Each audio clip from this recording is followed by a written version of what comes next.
वसंतराव नाईक मराठवाडा कृषी विद्यापीठ परभणी यांचं एक संशोधन केंद्र आहे छत्रपती संभाजीनगरला. हे जे संशोधन केंद्र आहे ते हिमायत बागेमध्ये आहे. मोगलकालीन निजामकालीन हा परिसर आहे आणि या ठिकाणी विविध फळांची चांगली कलमं आणि रोपं मिळतात. ही जी नर्सरी आहे ती सगळ्यात जास्त प्रसिद्ध आहे. ती केशर आंब्याची कलमं आणि चिंचेची कलमं, अत्यंत उत्कृष्ट पद्धतीची कलमं, एकदम जातीवंत कलमं तुम्हाला इथं विकत मिळतात. या ठिकाणी कोणत्या फळपिकाची कलमं तयार होतात आणि ती शेतकऱ्यांना कधी आणि कोणत्या किमतीमध्ये विक्री केली जातात याची संपूर्ण माहिती आपण आजच्या व्हिडिओमध्ये घेणार आहोत. नमस्कार, मी डॉक्टर तुकाराम मोटे, सेवानिवृत्त कृषी सहसंचालक डॉक्टर तुकाराम मोटे या यूट्यूब चॅनलवर मी सर्वांचं स्वागत करत आहे. मी डॉक्टर संजय पाटील, प्रमुख शास्त्रज्ञ, फळ संशोधन केंद्र तथा केसर आंबा गुणवत्ता केंद्र, हिमायत बाग, छत्रपती संभाजीनगर. माझा मोबाईल नंबर आहे 9822 071 854. कोणकोणत्या फळांची कलमं किंवा रोपं मिळतात इथं? संशोधन केंद्राच्या रोपवाटिकेमध्ये प्रामुख्यानं केशर आंबा, चिंच, सीताफळ, कवठ, पेरू, बोर आदी विविध फळपिकांची कलमं या केंद्रामधून शेतकऱ्यांसाठी जून ते सप्टेंबर या कालावधी दरम्यान विक्रीला असतात. बरं, सगळ्यात जास्त कुठली कलमं विकली जातात इथं? मराठवाड्याचा जर विचार केला तर आंबा आणि चिंच या दोन फळपिकांच्या कलमांना शेतकऱ्यांकडून अलीकडच्या काळामध्ये मोठ्या प्रमाणावर मागणी आहे. त्यामुळे आम्ही आंबा आणि चिंच याची कलमं मोठ्या प्रमाणावर या रोपवाटिकेमध्ये करत असतो. सगळ्यात जास्त केशरच जातो ना? केशर आंबा किती जात असतील कलमं वर्षाची? वर्षाला या रोपवाटिकेमधून 60 ते 70 हजार केशर आंबा या वाणाची कलमं राज्यभर विक्रीसाठी शेतकरी घेऊन जात असतात. ही तुम्ही जे सांगतात फळपिकं, त्याची सर्वांची मातृवृक्ष आहेत इथं? या ठिकाणी आम्ही ज्या वाणांना अधिक मागणी आहे त्या सगळ्याच या ठिकाणी मातृवृक्ष बागा लावलेल्या आहेत. अलीकडेच आम्ही शिवाईचा एक छान ब्लॉक 100 झाडे चिंचेचा शिवाई जे वाण आहे याच केंद्राने रिलीज केलेली व्हरायटी आहे. त्यालाही मोठ्या प्रमाणात शेतकऱ्यांकडून मागणी असते. त्यामुळे आम्ही मागील वर्षी जून-जुलै 25 मध्ये 100 शिवाई वाणांचे मातृवृक्षाची लागवड स्वतंत्र ब्लॉकमध्ये केलेली आहे. तसंच आमच्याकडे इंडो इस्रायल प्रकल्पाअंतर्गत केशर आंबा गुणवत्ता केंद्र आहे. त्यामध्ये आम्ही केशर आंब्याची जवळजवळ 2 ते 2.5 हजार मातृवृक्षाची लागवड या ठिकाणी केलेली आहे. आणि या कलमीकरणासाठी याच खात्रीशीर मातृवृक्षामधून आम्ही कलम कांड्यांची निवड करत असतो आणि अतिशय योग्य, शुद्ध आणि चांगल्या प्रतीची कलमं शेतकरी बांधवांना संपूर्ण राज्यभर आम्ही देत असतो. इथं मँगोचं काही एक्सलन्स सेंटर पण आहे ना? या ठिकाणी भारत आणि इस्रायल कृषी कराराअंतर्गत सेंटर ऑफ एक्सलन्स, ज्याला आपण मराठीमध्ये केशर आंबा गुणवत्ता केंद्र म्हणतो, त्याची देखील 2014-15 मध्ये स्थापना झालेली आहे. आणि या केंद्राच्या दरम्यान परदेशी जातींचा केशर आंब्यासोबतचा जो परफॉर्मन्स आहे त्याचा देखील आपण तुलनात्मक अभ्यास या ठिकाणी करतो आहोत.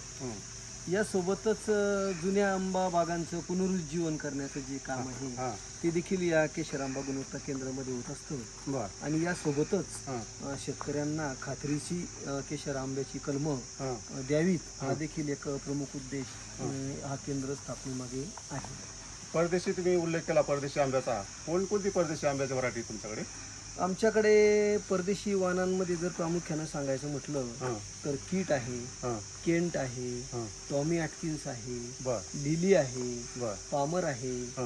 या वाणासोबतच केशर आंबा याची आम्ही मातृवृक्षाची लागवड केलेली आहे. ही परदेशी आंबे आपल्याकडे येतात आपल्या वातावरणामध्ये? लागवड आमच्याकडे करून एक 8 ते 10 वर्षाचा कालावधी झालेला आहे.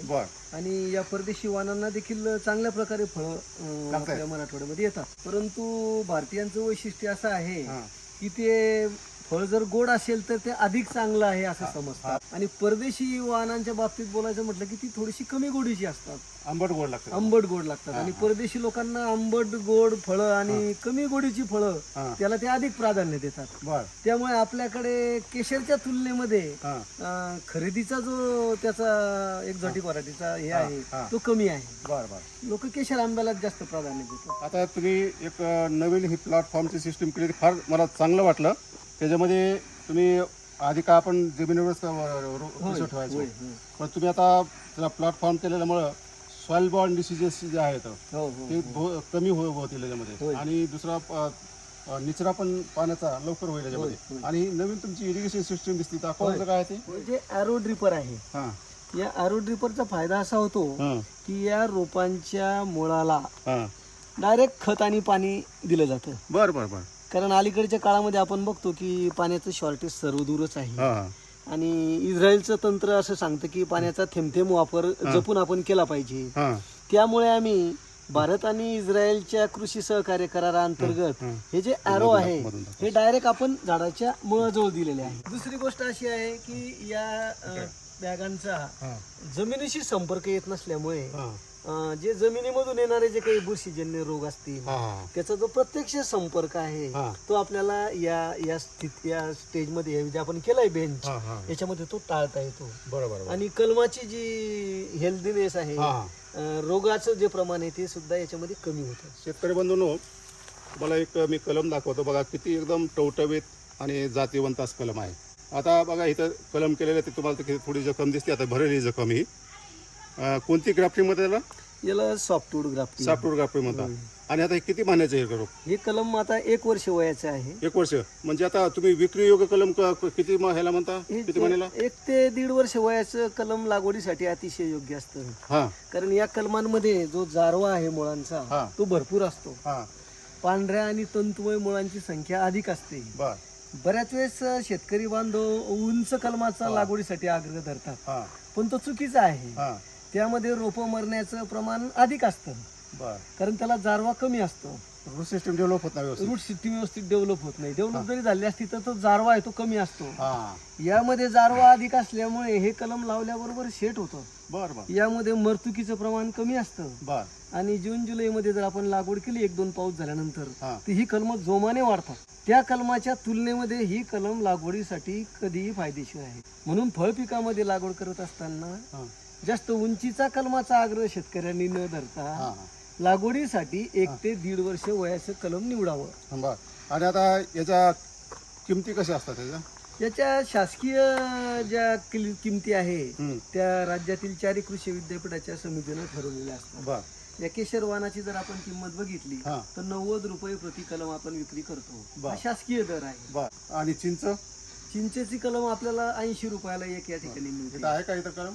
आहे, चिंचेची कलम आहे अलीकडे. आपण बघू, चिंचेचं आपण कलम पाहू. तर आणि ह्याला शेतकऱ्याला जर घ्यायचं असेल तुमच्याकडून ही कलम, तर काय प्रक्रिया काय आहे त्यांना कधी यावं लागेल का? इथे शेतकऱ्यांनी येऊन कलम घेऊन जावी, पावती फाडावी आणि कलम घेऊन जावी, एवढंच अपेक्षित आहे. त्यासाठी कुठल्याही प्रकारचं सोबई नाही, सातबारा नाही, कुठली बुकिंग नाही, कुठलं काहीही नाही. फर्स्ट कम फर्स्ट का? फर्स्ट कम फर्स्ट बेसिसवर आम्ही या ठिकाणी विक्री करतो. शेतकरी बंधूंनो पहा, हे चिंचेचं कलम आहे. किती कधी केलेलं आहे हे कलम? हे मागील वर्षी केलेलं आहे. छान फुटलंय. यशस्वीता याच्यामध्ये थोडी कमी मिळते, परंतु कलमाची टवटवीतपणा अतिशय छान कलम आहे. तुमच्या हिमायतबागमध्ये निजामकालीन, मोगलकालीन जवळपास 200-300 तरी झाडं असतील ना? हो, नक्कीच नक्कीच. जवळजवळ 80 ते 100 वर्ष वयाची इथं 300 झाडं चिंचांची आहे. आणि त्यापासून उत्पादकता देखील त्या झाडांची अजून चांगली आहे. आणि त्याच ठिकाणाहून आम्ही या ठिकाणी सिलेक्शन करून या फळ संशोधन केंद्रानं आजपर्यंत चिंचेचे 4 वाहनं विकसित केलेले आहेत. आणि भारतामध्ये चिंचेसाठी हे केंद्र अतिशय प्रसिद्ध आहे. आणि मोठ्या प्रमाणावर शेतकरी चिंच या ठिकाणून घेऊन जातात. कोणते जास्त मागणी करतात? यामध्ये सध्या टॉपला शिवाई हे वाहन चालतंय. त्यानंतर 263 म्हणून एक वाण आहे, हां त्यानंतर प्रतिष्ठान आहे हां आणि गोड चिंचेचा एक अजिंठा नावाचा वाण बर. याच केंद्रातून या जाती प्रसारित झालेल्या आहेत. म्हणजे आता फर्स्ट कम फर्स्ट कोणाला तुम्हाला घेता येईल. हो हो हो, जो प्रथम येणाऱ्यास प्रथम प्राधान्य बर. या तत्वावर आणि आपण पैसे कसे भरायचे. पैसे कॅश भरायचं, हां पावती फाडायची, हां स्वतःचं वाहन घेऊन यायचं हां आणि रोपं घेऊन जायची.